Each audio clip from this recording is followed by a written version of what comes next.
My name is Ryan Whalen. I'm with the Defense Innovation Unit. I'm actually an Army Reservist, so I'm an officer of the U.S. Army Reserve. This is my reserve job, so I'm here in my reserve capacity. I'm on orders this week. We are starting the Defense Innovation Hub for the Midwest out of Chicago. I'll talk a little bit about that. We're going to kick that off next week on the 21st of April, so we're really excited to get that going. In my civilian capacity, I run a business unit for managed threat intelligence. I run our government business there, so I kind of straddle this world on both sides. And for DIU, in my reserve capacity, I do scouting. I try to create opportunities for companies and non-traditional defense vendors. And then I work as a provider of product to the government, to the Department of Defense. I do about $65 million in business with government organizations all over the world. We are getting acquired by Google Cloud, so back to Palmer's comments, I don't think it's destroy our government business because it's, my future. But I'm here in the DIU capacity. So what Defense Innovation Unit does, we started back in 2015 under Secretary Carter. And I think you got a pretty good picture of the reason we were started from Palmer's comments earlier. I think he highlighted a lot of challenges. You've heard several questions coming out of the audience and challenges between business with the Department of Defense. What we realized was we had an industrial age acquisition system, trying to purchase things like software, trying to purchase things like new and emerging hard tech, right? And it just was not able to keep pace with near-peer adversaries, right? So we saw China outpacing us and others, but obviously China is kind of our principal concern. And so the reason for starting DIU, or at the time DIU-X, was to try and act as an accelerant. So how can we accelerate the adoption of new technologies, principally software-based at the time, into the Department of Defense? How can we get it into the hands of warfighters faster in order to meet critical mission requirements? And then also, how can we then, through that process, expand our national security innovation base? Meaning, how can we enable non-traditional defense vendors alternative means to access the department as a customer? We started that looking kind of like InQtel. Most of you guys probably know InQtel, right? Essentially trying to act as almost a VC arm for the government, for the Department of Defense. The problem we ran into was our transition rate was really low. We find companies we thought were great, high potential, we infuse some capital there, we try to incubate their technology, get a lab, all that, and then we try to transition them in. But our transition rate was below 20% when we tried to do that. So though we were giving them some initial capital, they weren't getting long-term benefit, long-term opportunity on the back end.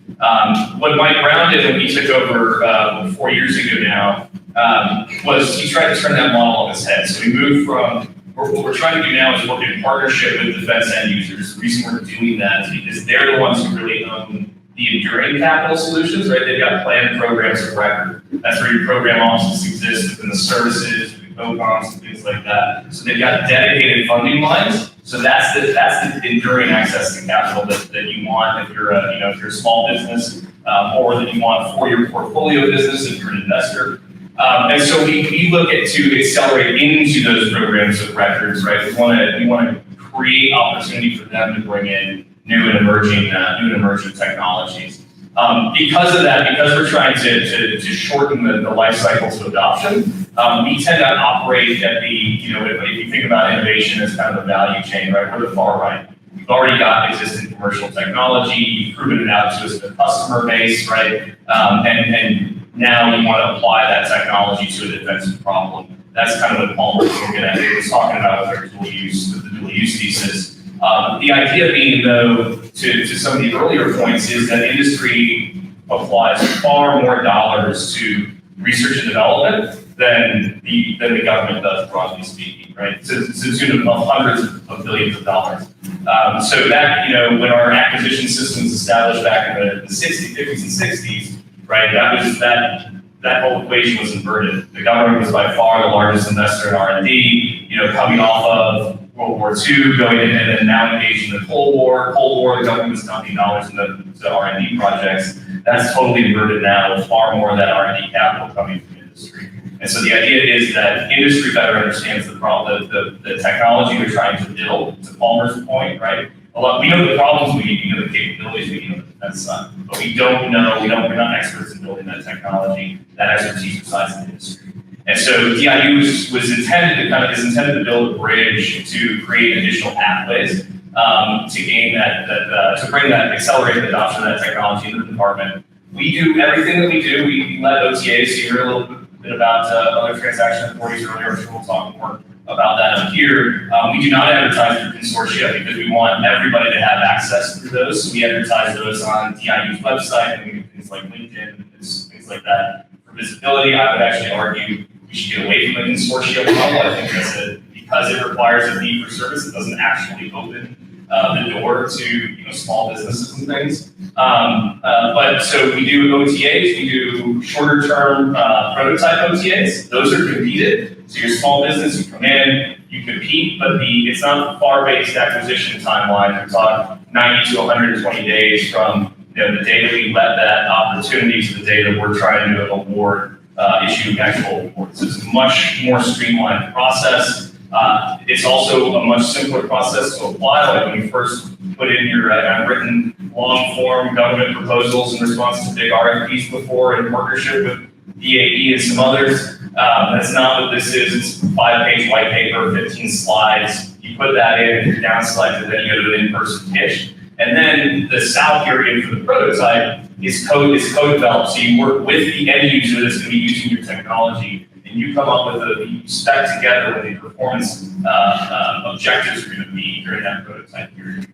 If you hit those performance objectives during the prototype period, the real opportunity is at the end stage you can award with whoever the defense end user is, we can award a production OTA. That production OTA can be a 5-year, multi-million-dollar ceiling contract, right? So, and that's not competed because you did all your competition up front. That's the DIU's process. That's how we go about doing it. There are others, but more than just doing business with and coming into the DIU, one of the things we want to do is encourage that kind of behavior across the DOD acquisition system. And so we've seen others like US Cybercom has started picking that up, and now they're managing their own OTA processes and things like that. And there's others out there. We want to see more of that adoption. So we can use FAR-based acquisition for what it's intended to, and there is an intent there, but we can better spread knowledge and understand how to access some of these other opportunities for organizations like that. All right, thank you, Ryan. Rob, I want to go ahead and talk about sort of innovation from the crane perspective. Sure, be happy to. And first, take a quick introduction to the crane table back there. We got the guy in uniform. Captain McKay is our commanding officer. We got several members of the crane team there. I hope many of you in the audience recognize some of those folks. If you don't, please take the time to introduce yourself to them, because that's how you get to know crane. And I just wondered, you said you didn't know crane existed until late in your career. Are there others in the crane or audience who didn't know that one of the largest Navy bases in the world is located in southwestern Indiana? Not very many, so I find that encouraging. Either that or you're embarrassed. It's because you know the cranes there. We have a long history of innovation, and the history goes back to World War II. It goes back to sonobuoys. That was an ordnance round that led to microelectronics, and led to RF, and led to acoustics, and it led to a lot of support that we do for strategic systems now. And we heard about supply chains and trusted microelectronics, huge business for us. We've been worried about supply chains for a long time because of the critical importance in regard to strategic deterrent, and have really been making a lot of noise about it for a long time. So it's really, and it's great that people are listening, and we see a lot of potential for additional development in that regard. But also on that strategic side, hypersonics is a growing area. You have Trident missile, life extension, you have Columbia class submarines. All those things are hugely important to us there at Crane. And what we're trying to do with partners like these, and with partners like the folks out there in the audience, is push the pace of the developments and push the pace for the adoption of those technologies into our critical systems. Radiation hardened microelectronics. We heard some talk about space industry before. So being survivable in space or in a nuclear warfare environment, how do we get the latest, greatest state-of-the-art developments in microelectronics into those systems in a survivable fashion? Critically important to us. And that's just one of 3 departments. We've got 3 main departments at Crane. We're about 4,000 people, predominantly scientists and engineers, lots of electrical engineers, lots of mechanical engineers. We recruit heavily from our academic partners in the region. I see people in the audience, IU people in the audience. Someone mentioned Notre Dame earlier. I think we're either Rosalind's first or second largest employer. So definitely depend on that academic ecosystem and have a lot of partners there. Other thrust areas at Crane, expeditionary systems, that's one of our other big departments. Expeditionary meaning the folks that leave the boat and go ashore and the things that they take with them. So we heard talk about sensors, the big group that does EOIR, electronics, infrared systems. There's a group that does small arms. There's a group that does small explosive devices. C5ISR, I heard a lot about C5ISR, taking those radio components and computer systems and et cetera, putting them on Humvees, ATVs, any number of other platforms and getting those out to the warfighter. Critically important that group. And autonomy, we heard a lot of talk about autonomy in that last talk, which was great, but getting that autonomy into these systems as fast as we can, that's what we're all about. And then the third big department at Crane, electronic warfare. Heard one of the speakers on the panel earlier talking about some of the work with the EA-18G. So we don't do the airplane, but we do all the stuff that's on the airplane. We work with the pods, work with the electronics in the system, and we do the same for ship-based systems, like 32 that you may have heard of, and for ground-based systems, so counter IET missions, counter UAS missions. For the previous speaker talked about the $1 billion contract with SOCOM for counter UAS, and we're super excited about that. That's a hugely important mission for us right now. And as far as innovation and trends in EW, they talk a lot about cognitive and distributed EW. Cognitive meaning it's got to understand what that thing is, even if it's something that's never seen before. So it can be applied AI ML, which we've heard about this morning, to that problem. The distributed side, we talked about swarms of unmanned aircraft, unmanned surface vehicles, unmanned ground vehicles. How can we network these systems together to go against an incredibly complex threat to make sure that our platforms can get where they need to be effective? So that's kind of what that electronic warfare mission is about. And innovation-wide, building our ecosystem. We've got the Naval Midwest Tech Bridge down at Crane. That's an organization that's really just focused on building that ecosystem, building partnerships. We work a lot with IN3, Indiana Innovation Institute. They've got an office right outside our gate at the West Gate at Crane Tech Park. And so somebody was asking about learning how to do business with the government. We do events with IN3. They do events out across the state. We've got our small business guys sitting back there at the table. They do events out across the state. So we're trying to encourage that ecosystem. We're looking for partners all the time. We know it's hard to do business with the government. We try to make it easier. We do have a large OTA in place. It's called SMARTS, which is a weird acronym. It's S2 MARTS, and I think the first S is Spectrum, and the second is Strategic Missions. Maybe I got that backwards. If you look for S2 MARTS, you'll find it. They put on road shows. They were just down at Lyon, Indiana at French Lick. You'll put on an expo, how to do business with Crane, using that OTA vehicle. We do a lot of contracts too, $1 billion plus in contracts every year. We do some grants with our academic partners. We do a lot of tech transfer agreements too. A lot of greatest, if you want to get to know the DOD and you want to get to do the Navy or get to know the Navy, and it's not a financial agreement, we can do research together. We can do partnerships through collaborative research and development agreements. You can get security clearances from cradles, and that can help you find out what the real problems are so that then you can apply to contracts and grants and OTAs and be more credible, and you can use that as leverage to say, hey, I've got this partnership in place. And we do lots and lots of those. Lots of ways to partner with Crane.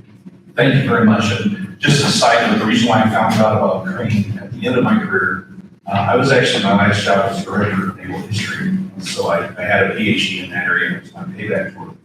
And I had to go get the wood to refurbish the USS Constitution, the oldest commissioned sailing frigate in the world.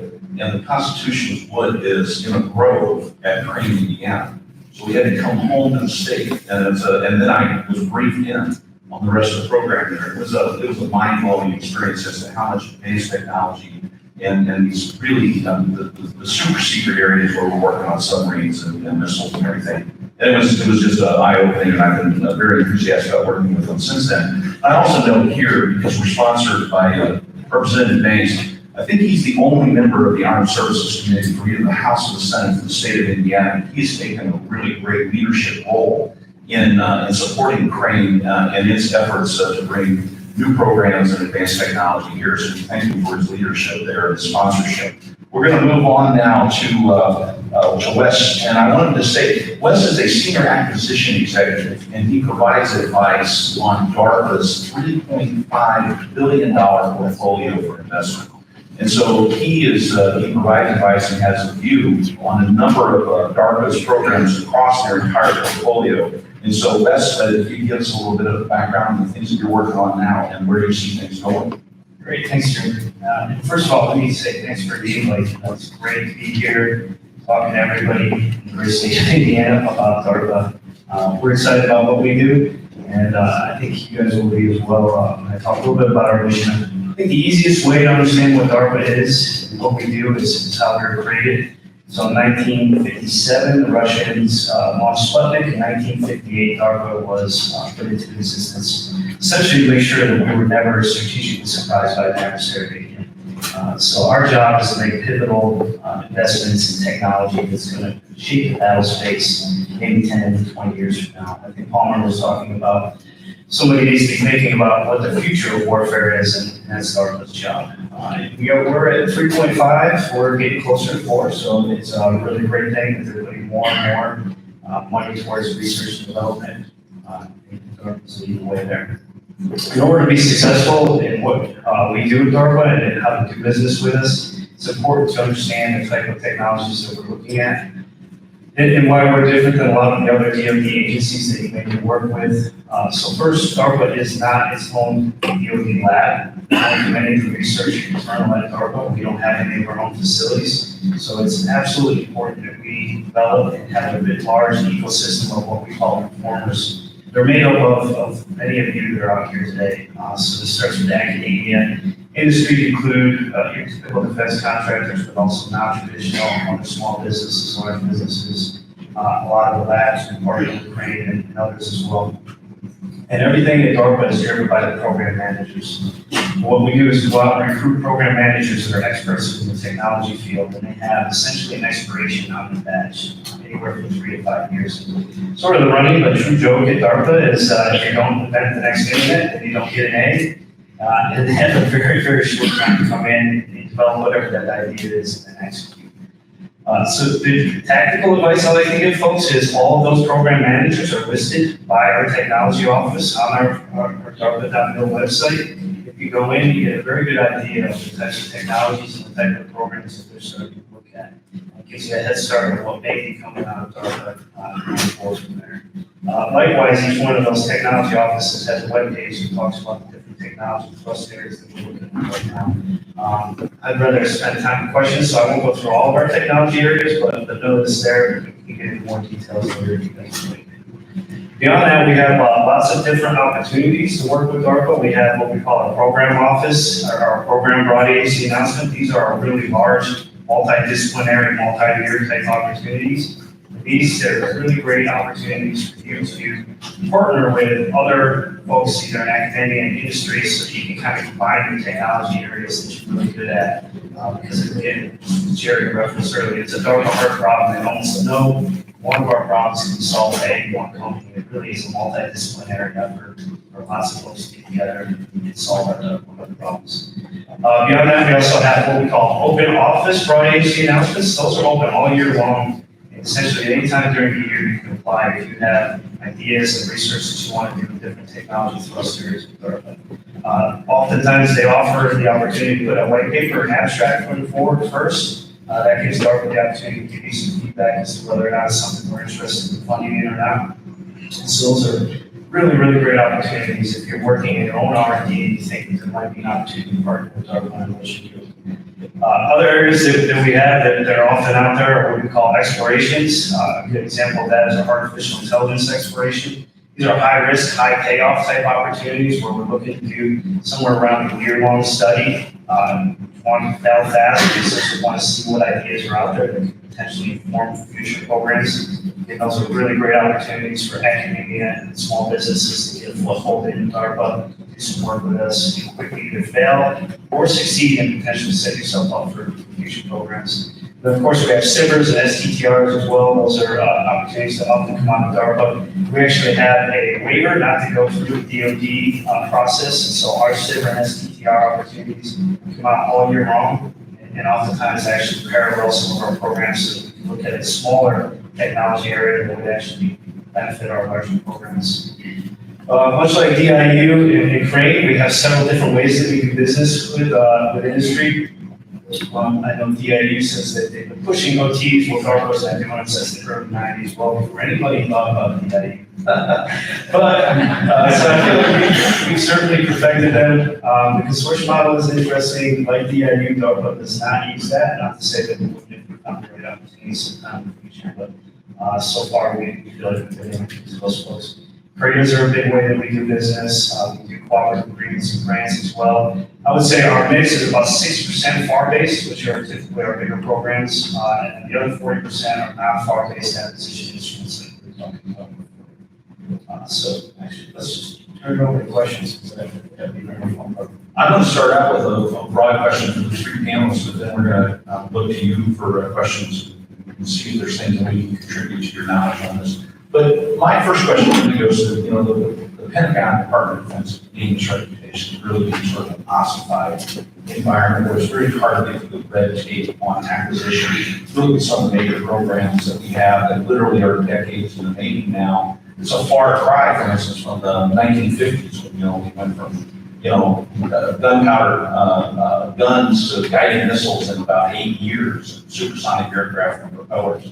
So the question is to each one of you, based upon your experience and where you sat, do you see the Pentagon's culture going to really get at the idea of cutting red tape on new programs or trying to get contracts in place that really drive innovation into the Pentagon? We'll just start from here and work our way down the line. Okay. So I would say the words are right. The dollars haven't necessarily flowed to follow that. I do think there's more and more going to R&D, like Les mentioned, which is good to see. We haven't extended the opportunity to break down some of those barriers that you mentioned. I don't think very well. Let me give you an example. So like I mentioned, we're opening an office in Chicago. I'm opening not DIU's office in Chicago, even though DIU is funding it. We're opening a Defense Innovation Hub.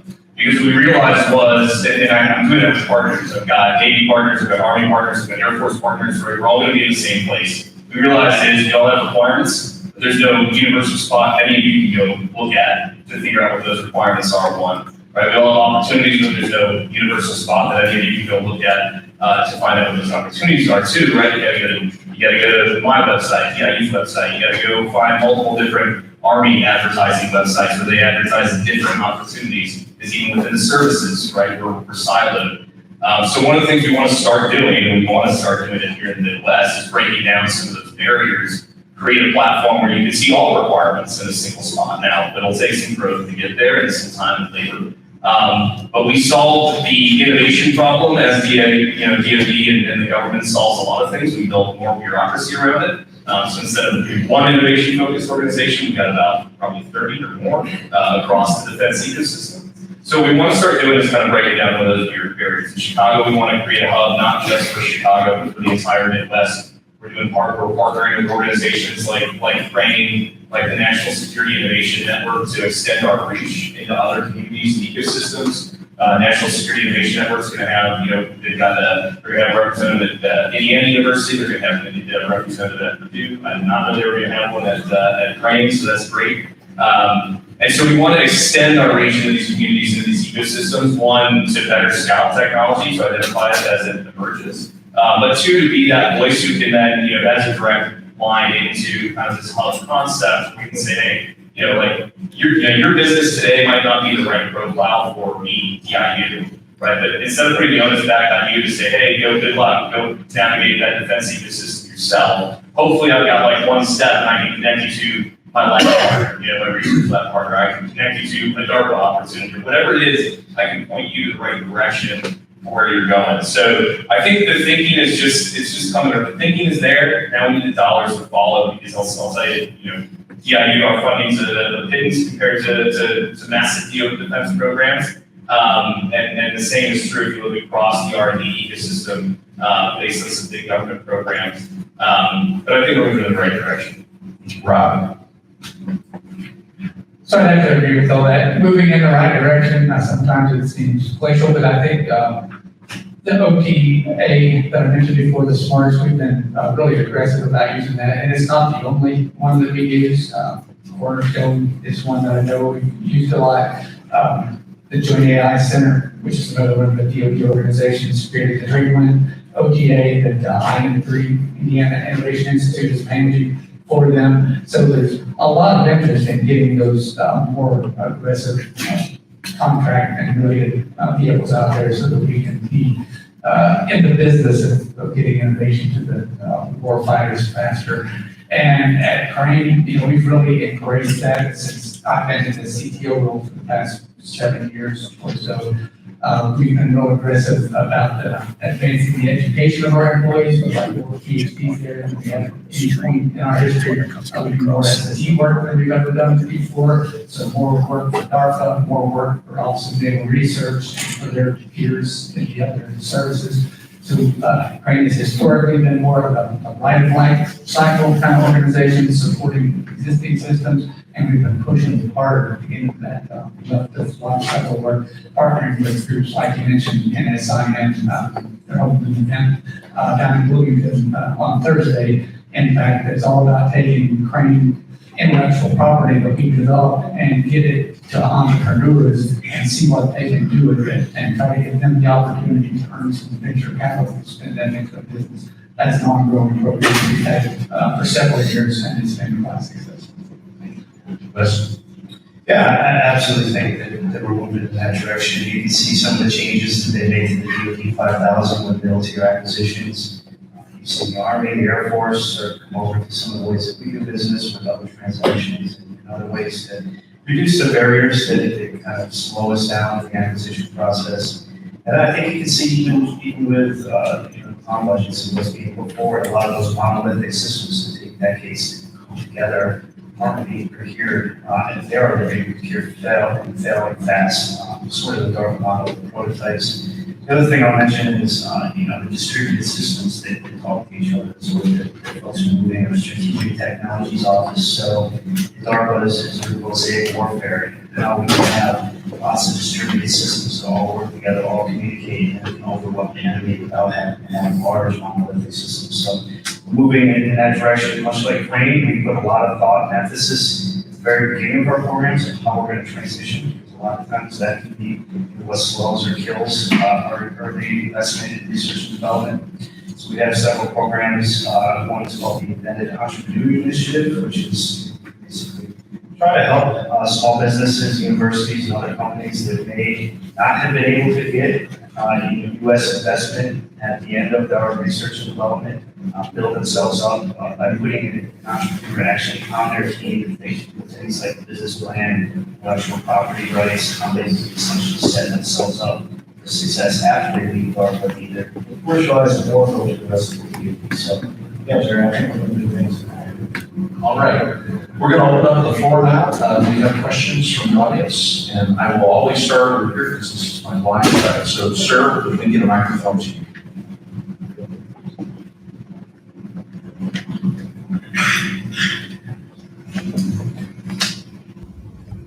We've talked for decades about the need to speed up the procurement process in DOD. Thinking of that and hearing the conversation here this morning on the table, the Competition and Contracting Act was passed in 1984. That's 38 years ago. Is it time to take another look at that? Because that sets the framework for the competition that's required in many of these contracts. Do you have enough flexibility, or is it time to go back and take a look at the law? I'll go first. Absolutely not. The Competition and Contracting Act is still solid. We have lots of different ways that should we need to get through the Competition and Contracting Act, we can. In other words, we can write determination and findings of justifications and approvals as to why, in this particular case, competition doesn't make sense. We have a lot of different flexibilities with other transactions that fall outside of SECA. Frankly, it's not the competition oftentimes that slows us down, it's everything else. And so I don't think SECA needs to be relooked at. I think it works just the way it is right now. And I'm not a contracting officer, so I'm no expert on that, but Crane does have a contracting officer. And I think we probably have the largest contracts group in all the Navy labs. And there's a bunch of them. If you're not familiar with it, they call it the NR&D, the Naval Research and Development Establishment. Labs all around the country. We're the only ones in the middle. We stand out there. The rest of them are kind of around the coasts for obvious reasons. But anyhow, with one of the largest contracts group, we've tried to be one of the most innovative groups, and we've got virtually unlimited authority, for contract awards. And we do a lot of competitive contracts. We do a lot of small business contracts. And so if you need access to the contracts team, I start back there with the guy at the table, Matt, who's waving, and he can connect you to that whole community. I just wanted to think in statistics. DARPA, we're somewhere close to 70% competition, and we move really fast. And the competition is important for us and why we have such a high competition rate, because we really are looking at the best ideas. And I believe that you get the best ideas by bringing everybody together and requiring them to compete, and that's how those come forward. Well, Wes took the words right out of my mouth. I don't think it's an authorities issue. I think we have the flexibility that's needed with the authorities and the various acquisition instruments that are there. I actually think it's more of an education issue and how we employ that across the rest of the department. That's the problem, right? I think you talk to a guy like Les who's really well versed in how some of these alternative acquisition mechanisms work, and knows how to pull the right lever for the right thing at the right time. But that knowledge, understanding is not necessarily universal. You're also talking to guys on the stage here who, all of our organizations pride themselves on closing the gap between like the end user, right? The guy who's actually using the capability, right? And the vendor that's providing that capability. That gap broadens as you get to some of our other program offices, as you get to some of the other acquisitions activities across the department. And I think that's one of the things that we're trying to do is raise levels of awareness around how to leverage these. The more that vendors know about them, the more the vendors can suggest them, right? And conversely, the more that other acquisition officials, other offices, commanders, things like that across the department's enterprise know about it, the more that they can suggest, they can think about it, they can think about leveraging these tools when appropriate. So one thing that I would also add there is after 9/11, we streamlined a lot of the acquisition law to allow us to get very quickly to smaller vendors for things that we needed to move forward. So it's not like we wrote the law in 1984 and there's never been an amendment. The three services all stood up sort of fast reaction forces. The Navy unit was called Deep Blue. So we could do things by finding individual vendors that get helmets and knee pads and the type of gloves we needed for our SEALs to be operating forward. So there's ways that we've found to get through the process more quickly, that it's been streamlined. It's been a sense of constant adaptation since the law's creation. And so hopefully we just continue to do that. Is there another question? How do each of your organizations protect the IP and the profit motive of the entrepreneur that's coming to you, even if there is an investment component by your organization? Well,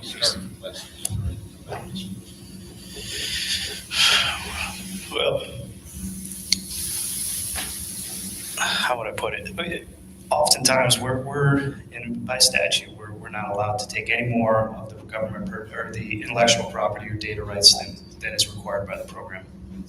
And so it's a constant dialogue with the program manager when we're first putting together what we call our acquisition strategy on what is it that you need in this particular acquisition. to make sure that it's something that we can transition later to the services. Oftentimes, all we need is government purpose rights, which essentially means we will only use it for government purpose, so you get to keep all of the intellectual property, the rights to use it for any commercialization and anything to that effect. We do a lot of work with what I'll call non-traditionals. They're putting a lot of their own investments into their research and development and products outside of the DOD. And that's why we almost always allow for other transactions for prototypes or TIAs as well, which is another type of technology investment agreement. And in those cases, we are not beholden to what's called the Bayh-Dole Act. Many of you are probably familiar with the Bayh-Dole Act, which basically requires the type of government purpose rights or other intellectual data property rights that you're talking about. And in those cases, other transactions, we can essentially negotiate anything that makes sense for both sides. Now, oftentimes, we just want to make an early investment to pivot your research and development or your product or your commercialization that's going that way for a portion of what we're going to need in DOD. And then we say, once we get that, give us 10 years, and then you can take it wherever you want, or 5 years or 3 years, whatever makes sense for that. I will say, though, that oftentimes, and Palmer hit on this recently, we really are looking for a lot of open source type stuff right now in the software arena. And again, I don't think that necessarily doesn't protect you, but it is, we are looking for, multidisciplinary, all teams coming together so that we can get a different product than just your team. So I think it's a combination of understanding what the rights are, understanding what the goals of that program are, and making sure that we have that conversation with the industry as we go forward and negotiate it. So I would say what he said, well, part of the government, we do the same thing. And like I said before, not only am I not a contracting officer, I'm also not a lawyer. And so I don't work any of those legal deals on the IP, but we have an outstanding legal team at Crane, and not many of my fellow lab partners say that about their legal teams, but we've got a really great one. And they're going to work with the companies to get the contract in place and protect what they need to for the government, but they're not going to go beyond that.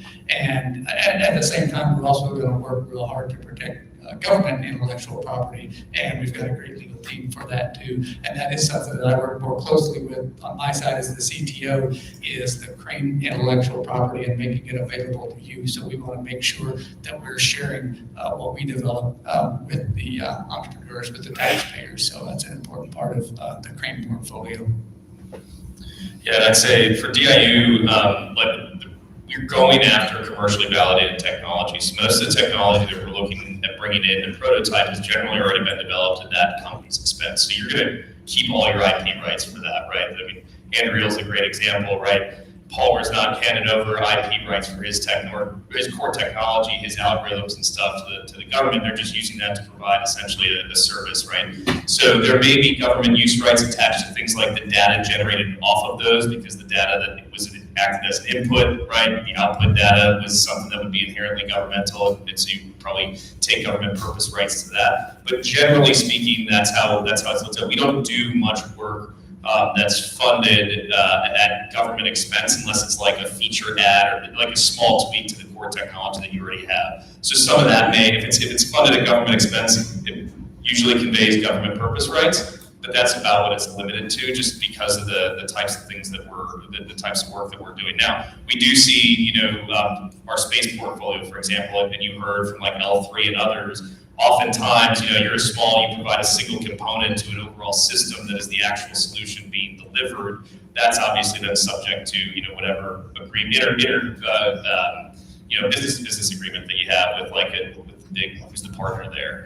And so, from a profit perspective, these are all companies, right? They're for-profit companies. We expect them to be, pursuing profit. And look, one of DIU's theses is that we can be an accelerator for capital, whether doing business and demonstrating the Department of Defense is a viable customer for your product helps if you're going after funding rounds, right? Some people are doing a precursor, or they're funding, they're using funding they just took to do some of that additional development that they need to do, called the last mile development, to make it apply now to answer a defense requirement. It can either be one or the other. Usually it's about proving out a new market that should be helpful to that company and act as an accelerator for them on the profitability side.